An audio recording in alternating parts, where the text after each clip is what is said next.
Shalom saudara dan saudariku terkasih. Selamat datang di channel Ayat-Ayat Kasih. Di dalam hidup, kau dan aku pasti berhubungan dengan orang lain. Ada masanya ketika jalan hidup kita mempertemukan kita dengan orang yang tidak akan kita temui lagi sepanjang hidup kita. Tapi seringnya, kita berhubungan dengan orang-orang yang akan ada dalam hidup kita dalam kurun waktu tertentu atau malah kurun waktu yang sangat panjang. Tak bisa dipungkiri kalau dalam berhubungan sosial dengan orang lain, ada proses tarik ulur, proses saling mengerti dan memahami, sehingga tercipta sebuah kesepakatan yang diharapkan bisa menuntun kita dalam kehidupan harmonis. Tapi dalam perjalanan menuju kondisi harmonis ini, adakah yang harus kau korbankan, saudara dan saudariku? Apakah kau mengorbankan waktumu, atau rasa nyamanmu, atau bahkan nilai-nilai yang kau jaga dalam hubunganmu dengan Allah Sang Sumber Rahmat? Satu bagian Alkitab akan sama-sama kita baca dan dengarkan malam ini diambil dari Kejadian 19 ayat 1 sampai 29. Sodom dan Gomora dihancurkan. Setelah dengan segala kerendahan hati, Abraham memohon pengampunan kepada Allah untuk kota Sodom dan Gomora. Tibalah saatnya Allah melaksanakan rencananya. Kehidupan keluarga Lot tidak juga bisa menjadi pengaruh untuk orang-orang di sekitarnya, bahkan untuk istrinya. Ada nilai-nilai yang harus Lot korbankan untuk hidup secara harmonis dengan orang-orang yang ada di sekitarnya, di kota Sodom dan juga Gomora. Tapi sungguh pun demikian, Allah masih dan selalu mengasihinya. Pejamkan matamu, saudara dan saudariku.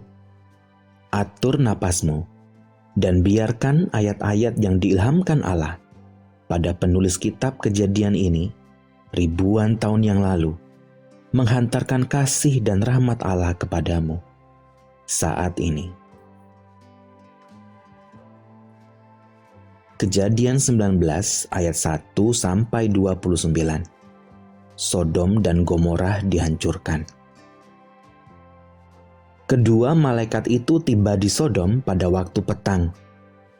Lot sedang duduk di pintu gerbang Sodom, dan ketika melihat mereka, bangunlah ia menyongsong mereka, lalu sujud dengan mukanya sampai ke tanah, serta berkata, "Tuan, silakanlah singgah ke rumah hambamu ini. Bermalamlah di sini dan basuhlah kakimu. Maka besok pagi tuan-tuan boleh melanjutkan perjalanannya." Jawab mereka, "Tidak, kami akan bermalam di tanah lapang." Tetapi karena ia sangat mendesak mereka, singgahlah mereka dan masuk ke dalam rumahnya. Kemudian ia menyediakan hidangan bagi mereka. Ia membakar roti yang tidak beragi, lalu mereka makan. Tetapi sebelum mereka tidur, orang-orang lelaki dari kota Sodom itu, dari yang muda sampai yang tua, bahkan seluruh kota, tidak ada yang terkecuali, datang mengepung rumah itu. Mereka berseru kepada Lot, "Di manakah orang-orang yang datang kepadamu malam ini? Bawalah mereka keluar kepada kami, supaya kami pakai mereka." Lalu keluarlah Lot menemui mereka ke depan pintu, tetapi pintu ditutupnya di belakangnya. Dan ia berkata, "Saudara-saudaraku, janganlah kiranya berbuat jahat. Kamu tahu, aku mempunyai 2 orang anak perempuan yang belum pernah dijamah laki-laki. Baiklah, mereka kubawa keluar kepadamu. Perbuatlah kepada mereka seperti yang kamu pandang baik. Hanya jangan kamu apa-apakan orang-orang ini, sebab mereka memang datang untuk berlindung di dalam rumahku.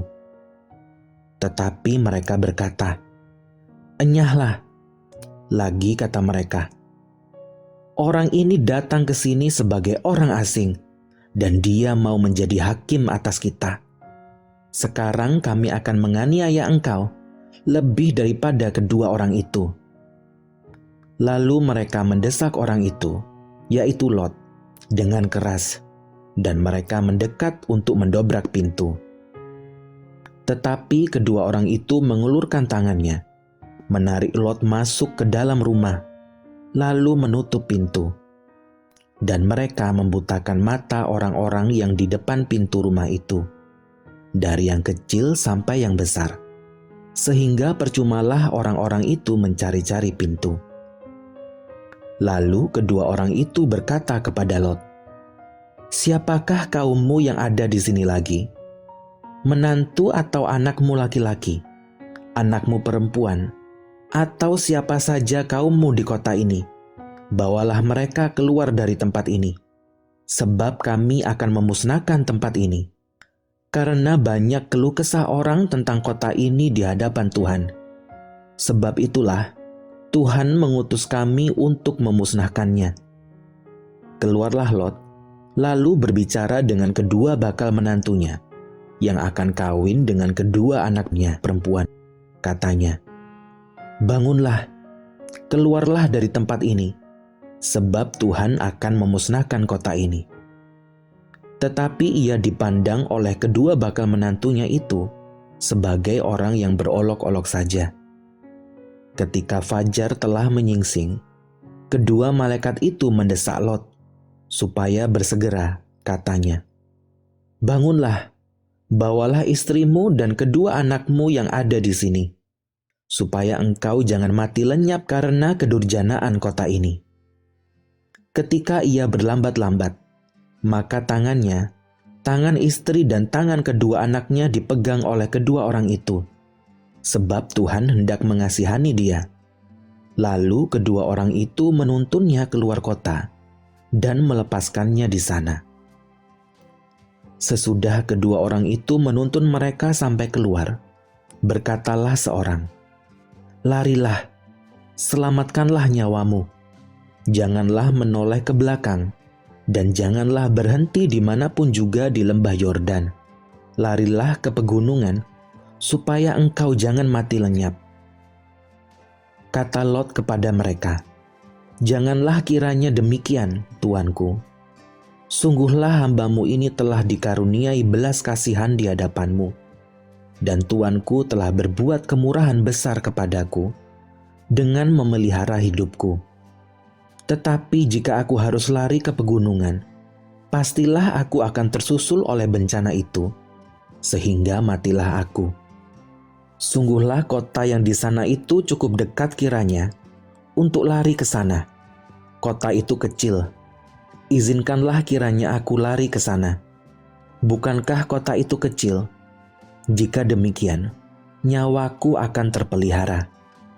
Saut malaikat itu kepadanya, "Baiklah, dalam hal ini pun permintaanmu akan kuterima dengan baik, yakni kota yang telah kau sebut itu tidak akan kutunggang balikkan. Cepatlah, larilah ke sana, sebab aku tidak dapat berbuat apa-apa sebelum engkau sampai ke sana." Itulah sebabnya nama kota itu disebut Zoar. Matahari telah terbit menyinari bumi ketika Lot tiba di Zoar. Kemudian Tuhan menurunkan hujan belerang dan api atas Sodom dan Gomora, berasal dari Tuhan, dari langit. Dan ditunggang balikkannya lah kota-kota itu, dan lembah Yordan, dan semua penduduk kota-kota, serta tumbuh-tumbuhan di tanah. Tetapi istri Lot, yang berjalan mengikutinya, menoleh ke belakang, lalu menjadi tiang garam. Ketika Abraham pagi-pagi pergi ke tempat ia berdiri di hadapan Tuhan itu, dan memandang ke arah Sodom dan Gomora, serta ke seluruh tanah lembah Yordan, maka dilihatnyalah asap dari bumi membumbung ke atas, sebagai asap dari dapur peleburan. Demikianlah pada waktu Allah memusnahkan kota-kota di lembah Yordan dan menunggang-balikkan kota-kota kediaman Lot. Maka Allah ingat kepada Abraham. Lalu dikeluarkannyalah Lot dari tengah-tengah tempat yang ditunggang-balikkan itu. Demikian firman Allah padamu dan padaku saat ini, saudara dan saudariku. Kiranya kisah singkat yang ayat-ayat kasih bacakan kali ini mengingatkanmu akan kasih mula-mula yang Allah anugerahkan kepada kita manusia. Kasih Allah menyertaimu selalu, tak lekang oleh waktu. Amin.